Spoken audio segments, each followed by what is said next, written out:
Hey kids, continuing on in the Cesar Chavez breakdown. So what we were talking about in that first page of the Cesar Chavez article that I annotated. So you should be looking at the Chavez annotated scan. On the bottom, we were at the kind of end of the first page, and I said that word choice and repetition were really playing heavily into the effectiveness. So if you were writing the response, what you would say is, Chavez uses repetition, particularly of the word nonviolent, to build his argument about the benefit of nonviolent resistance. You would also look at word choice. So you could say nonviolent, yet the fact that he chooses that word as the word he repeats is important, but you could also say word choice as it relates to the portion that sounds like the Declaration of Independence. And also at the end here of the last full paragraph on the first page. It starts with the sentence, nonviolence has exactly the opposite effect, and it ends, importantly, with this sentence. The American people and people everywhere still yearn for justice. It is to that yearning that we appeal. So word choice there, it's very reminiscent of the Statue of Liberty. Now, if you didn't know what the Statue of Liberty said, that's its own issue. Like if you did, great. If you didn't, you could still say that the particular phrasing there, yearn for justice, it is that yearning that we appeal to, repeats and mirrors the structure of the sentences, which makes it more effective. You could also say an allusion, therefore, to the Statue of Liberty. That weird sound you hear is the puppy chasing her tail. They told us it was a smart dog. Now, the next paragraph breaks down over the second page. Also notice, if you were doing repetition or word choice or both, you could say that the ideology repeats as well. So whenever he talks about nonviolence, he often talks about justice, or he talks about the desire for it, whereas when he ever mentions violence, it's always in a more destructive manner. So the things he chooses to repeat are positive and building ideas that make the central message more effective. You do not have to agree or disagree with that central message. That is not the task. If at any point you found yourself in the essay going, nonviolence is moral or nonviolence is definitely the answer, that is not the task. Your task is only to discuss how he writes about his own argument. You are not to make judgment calls on the argument itself, only on whether or not his ability to write it is done well or not. And the assumption is that it's done well and with purpose, and your job is to pick out how he does it. The repeated phrasing of struggle is also important. If I were you and I was writing this response, when I said word choice and repetition, I would probably make those 2 or 3 paragraphs. I might not break them down like 1 paragraph word choice, 1 paragraph repetition. I might actually pair them and just continually go through the different examples. You could write an entire response with only those 2 devices. As long as you were thorough, AP generally wants to see that you're addressing the piece from top to bottom. So you want to see that every basic part of this article is addressed in your response. If you only got through the first half, or if you left out significant portions of it, you would likely lose points. You'd get dinged on the AP rubric, simply because it lacks being thorough. An argument can only be fully effective if you're looking at the entire thing. When you get to the bottom of that paragraph, the one that breaks between the 2 pages, it starts with the phrase, but if we are committed to nonviolence, it ends with the phrase, these people have become violent when the deep concern they have for people is frustrated and when they are faced with seemingly insurmountable odds. Again, the repeat of the word struggle. So what is causing nonviolence? Struggle. Struggle is consistent throughout the written argument. And usually, therefore, because of struggle, we must solve the struggle. What are the 2 possible solutions, nonviolence and violence? And then it's how we phrase those 2 things. Some of you who did logos could have made an extended argument that because we have a problem and the problem is struggle, the solution is nonviolence. It's a little too drawn out and too general to be fully effective logos. So I would avoid saying logos here. Instead, using nonviolence as like a credibility builder. Each time he says what the benefit to nonviolence is, kind of builds the case for nonviolence. And each time he says what's wrong about a violent reaction, he also builds the case for nonviolence, right? At the end, too, violence is associated with struggle and frustration as opposed to the desire for justice. So he's pairing things or juxtaposing things intentionally to make violent rebellion seem bad and nonviolent rebellion seem good. You see this continuously in the next little paragraph as well. We advocate militant nonviolence as our means of achieving justice for our people. If you were to go through the whole article, you'd see multiple instances of this. Again, you could focus an entire response on word choice, and you could also call that juxtaposition because you're pairing two things. Juxtaposition tends to have a little bit more contrast, so if you were saying juxtaposition, you would fully explain it by saying nonviolence and justice are juxtaposed against violence and struggle or frustration or inefficiency. So you'd need the two categories like enough fleshed out that they were actually contrasting with one another. In my annotations, I spend a lot of the portion of this middle bracket looking at how those two things are reinforced. So a lot of looking at nonviolence and its connection to justice, a lot of looking at violence and its connection to frustration. It's not an accident that he repeats his words, and also it's not an accident that the vocabulary he uses is fairly simplistic. I would not say this is above a 7th or 8th grade reading level. Makes sense. It's in a magazine, mass-produced. You're appealing to people who may not have necessarily the highest degree of education, so you don't want to alienate them by using a bunch of vocabulary words that they wouldn't necessarily understand. He is clear and precise by using the right word as many times as he needs to. This is intentional for repetition, but also he's considering his audience. There's a tone here of we. If you did not pick out the we, you were missing something. He is the writer and narrator. This could be first person. There's no rule about not using first person in the real world of writing.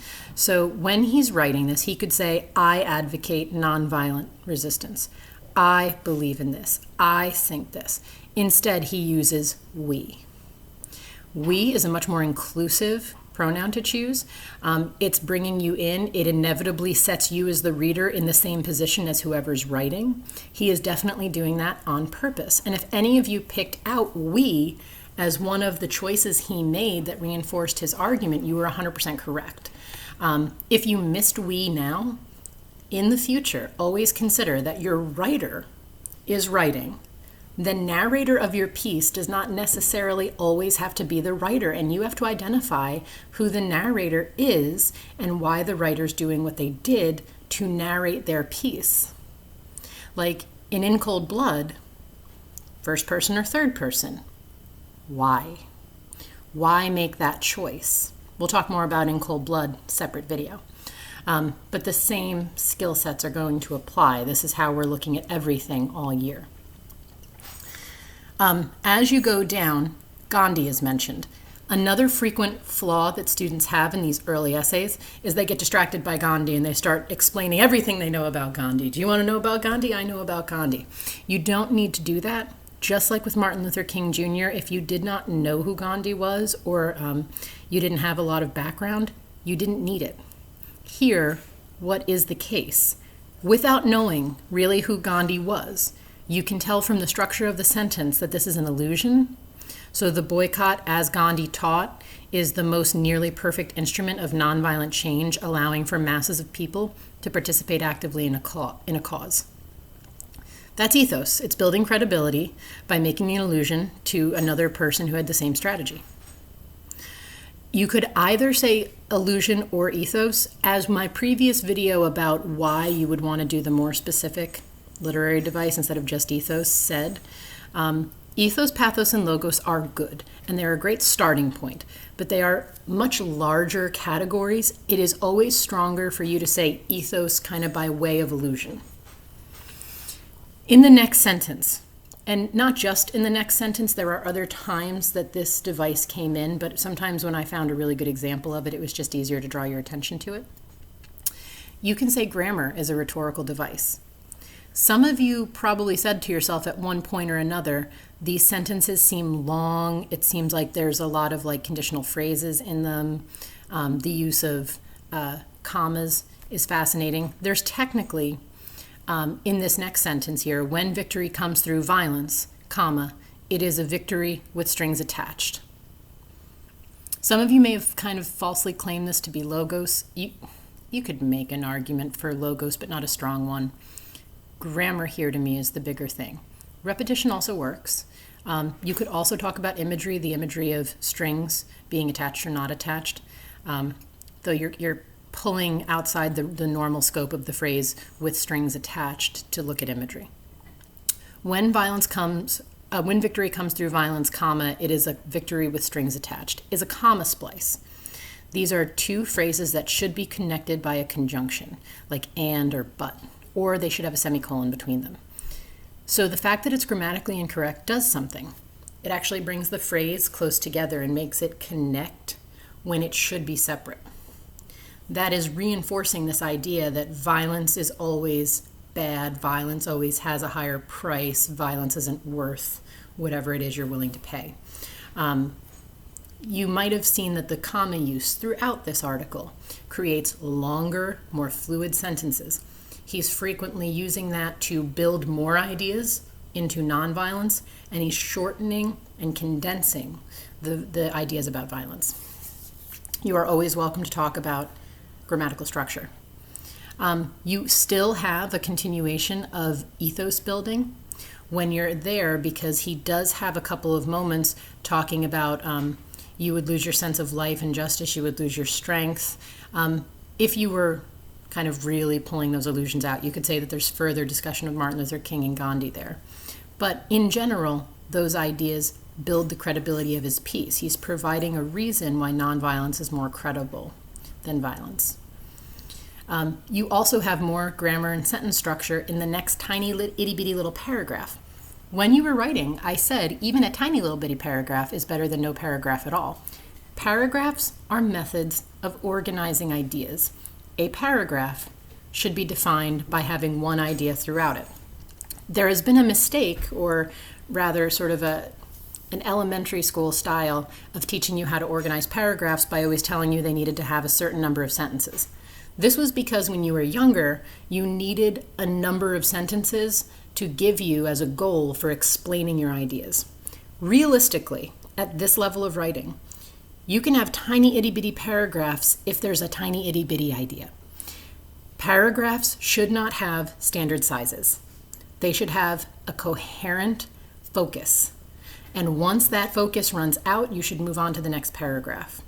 So it's interesting that he makes this paragraph small and open on the page.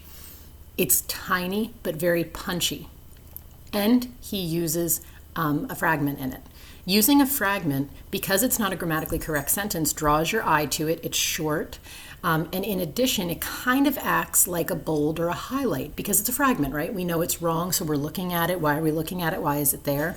Creates a focal point. And in an already tiny paragraph, the fragment stands out. And what is the fragment in this tiny paragraph? People suffer from violence.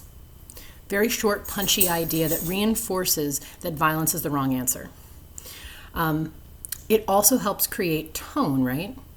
This is not a piece that you would define as a yell. He's not shouting this. But there's a consistent tonality of sort of, I think about it as the presidential speech, right?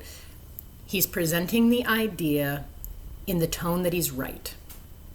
This is the correct way to do things. Follow me. It creates a sense of calm. It creates a sense of leadership.